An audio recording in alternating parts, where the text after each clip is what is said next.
Saudara, putusan Mahkamah Konstitusi nomor 60 tahun 2024 berpotensi mengubah peta politik Pilkada 2024.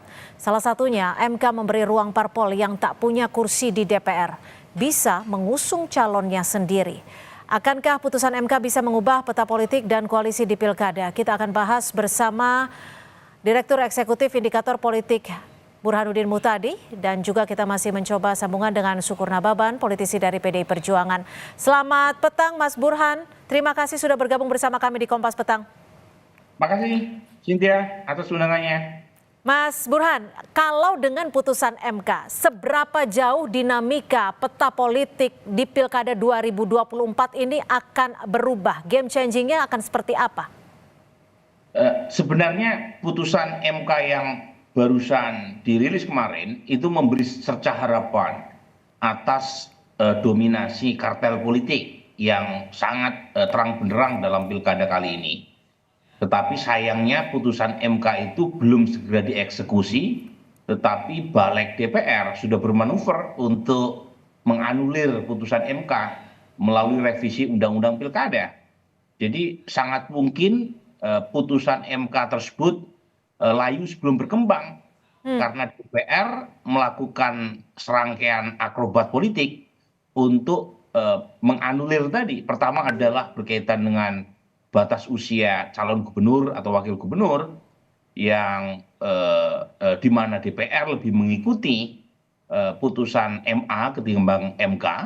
Yang kedua itu berkaitan dengan threshold. Jadi kalau kita mengacu pada putusan MK, itu clear di halaman 77 putusan MK nomor 60 itu disebut bahwa yang menjadi subjek bagi berlakunya threshold ini adalah partai politik atau gabungan partai politik peserta pemilu dan seterusnya yang memenuhi syarat sesuai dengan persentase yang berbeda-beda sesuai dengan jumlah penduduk di setiap wilayah. Nah di situ itu sama DPR diganti. Jadi yang mendapatkan tanda kutip semacam kemudahan untuk mendaftarkan calon di pilkada itu hanya partai yang tidak punya kursi di DPR. Oke, nah, tapi gini Mas Burhan. Kita coba membacanya dari bahasa orang awam gitu ya. Mana yang lebih kuat sebenarnya? Putusan MK yang final and binding atau Balik DPR yang saat ini sedang bergulir? Nah sebenarnya kalau kita mengacu pada Undang-Undang Dasar itu kan jelas putusan MK itu bersifat final and binding. Jadi artinya kita mengacu pada apa yang sudah ditetapkan oleh MK putusan nomor 60. Jadi case close kalau kita mengacu pada situ. Tetapi kan DPR melalui rapat kilat pagi ini itu mengatakan bahwa MK dianggap mengeluarkan norma baru dan itu yang kemudian coba di amandemen melalui revisi Undang-Undang Pilkada yang mau disahkan besok. Nah ini jadi isu ini, kita mau mengikuti mana?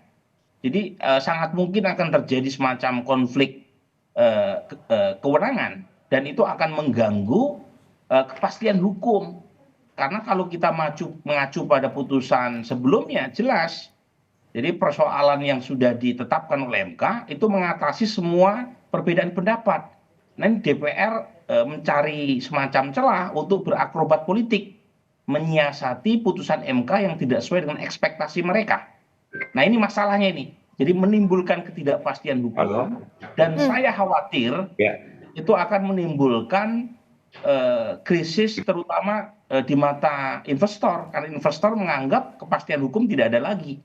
Jadi ini bahayanya di situ. Jadi saya mengingatkan sebelum revisi Undang-Undang Pilkada disahkan besok, itu tolong para elit politik itu menjaga ya kewarasan publik dengan mengikuti aturan main yang sudah ada. Supaya ada kepastian hukum dan iklim stabilitas politik itu bisa terjaga untuk pertumbuhan dan perkembangan ekonomi. Saya ke Bang Sukur Nababan sudah bergabung. Bang Sukur, kemarin usai putusan MK, PDI Perjuangan langsung melakukan rapat. Sudah ada hasilnya? Ya intinya kan apa yang diputuskan MK kemarin kan itu adalah kemenangan demokrasi.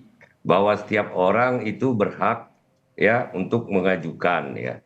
Tetapi kita lihat sekarang ini di balik DPR, tetapi fraksi PD Perjuangan ngelawan loh, tidak setuju. Tadi Profesor Burhanuddin sudah menyampaikan ya apa fungsi-fungsi daripada lembaga tersebut. Nah, yang membuat undang-undang itu kan DPR dan Presiden ya, Prof. Nah, tetapi salah satu fungsi MK adalah melihat undang-undang yang dibuat oleh DPR dan Presiden apakah bertentangan dengan Undang-Undang Dasar. Nah, jika bertentangan dengan Undang-Undang Dasar dibatalkan. Nah, MK telah melihat dan membatalkan poin-poin di undang-undang tersebut sehingga apa yang diminta oleh Partai Buruh dan Gelora disetujui dengan berjenjang tadi, ada yang 10% sampai 17,5%. Nah, tiba-tiba tidak ada hujan, tidak ada badai, DPR balik ya dengan cepat sekali melakukan perubahan. Saya tidak tahu bagaimana proses hukumnya, apakah itu bisa berlaku, tetapi sepemahaman saya tidak seperti itu. Dengan adanya balik DPR ini untuk RUU Pilkada, apa yang akan dilakukan PDI Perjuangan kemudian? Bagaimana? Dengan adanya balik DPR RI ini memang belum diputuskan, masih malam nanti diputuskan. Apa yang akan dilakukan PDI Perjuangan? Ya kan kita lihat secara keseluruhan fraksi kan itu nanti akan diambil mana suara terbanyak kan itu yang dilanjutkan. Artinya DPR di sana kan tidak keseluruhan seluruh DPR. Kita berada di pihak demokrasi, kita berada di pihak rakyat. Nah, itu yang akan kita perjuangkan. Nah, juga seperti Profesor Burhanuddin dan beberapa yang konsen dengan demokrasi mahasiswa, ayo kita bareng-bareng berjuang lah. Jangan sampai oligarki kekuasaan yang brutal itu bisa memenangkan hajat kekuasaan itu bisa menjadi prioritas dan semua orang tunduk. Mas Burhan, Anda bisa melihatnya ini ada oligarki kekuasaan sehingga ada balik DPR yang diduga bisa mengabaikan putusan MK yang final and binding. Ya, saya kira tidak mungkin ya DPR bergerak sendiri, apalagi ada perwakilan pemerintah dalam acara rapat di balik tadi pagi ya, dan sangat cepat sekali. Jadi kurang lebih sejam sudah diputuskan sebelum dibawa ke rapat atau sidang paripurna besok. Jadi menurut saya ini satu wake up call, alarming bell, ya lonceng kematian buat demokrasi. Dan sebaiknya sebelum semuanya terlambat, pemerintah dan DPR menyadari kekhilafahnya tadi dan kembali ke track semula, yaitu putusan MK diikuti. Sebab kalau misalnya tidak diikuti, kemudian KPU mengikuti kesepakatan DPR dan pemerintah, MK jelas mengatakan dalam putusannya, kalau misalnya diabaikan, maka hasil pilkada dianggap melanggar konstitusi. Jadi terjadi deadlock, dan itu akan merugikan semuanya. Ya. Jadi ini penting ya buat penyelenggara negara. Saya mau bertanya dulu, kalau bisa bertanya ke Prof. Burhan, seperti yang saya sampaikan tadi. Ini kan salah satu fungsi MK adalah melihat undang-undang dihasilkan oleh DPR dan Presiden apakah bertentangan dengan Undang-Undang Dasar. Nah, harusnya setahu saya jika MK sudah mengatakan ini bertentangan dan sudah dirubah, tidak bisa lagi diajukan pasal yang sama, Prof. Iya, jadi saya bukan ahli hukum Bang Syukur, tapi poin saya terlihat dengan kasat mata DPR mencoba mengutak-ngatik, berakrobat politik untuk menyiasati putusan MK. Padahal putusan MK sudah sangat terang. Kami tangkap. Nah, itu masalahnya. Kami tangkap. Terakhir, saya hanya minta Pak Syukur Nababan, jika berandai-andai akan mengajukan siapa, Ahok atau Anies? Sebut nama saja. Maksudnya? Berandai-andai jika putusan MK final and binding dan bisa mengajukan dari PDI Perjuangan, akan mengajukan Ahok atau Anies? Ya, kami memiliki kader-kader yang mumpuni. Nah, tentu nanti kader-kader kami siapa yang layak kami usung, kami berikan kepada rakyat Jakarta, Jawa Barat dan Banten, ya tentu kami akan bertarung. Oke, belum ada nama artinya ya. Baik, terima kasih Bang Syukur Nababan, politisi PDI Perjuangan, dan juga Mas Burhanuddin Muhtadi, Direktur Eksekutif Indikator Politik, sudah bergabung bersama kami di Kompas Petang. Selamat sore.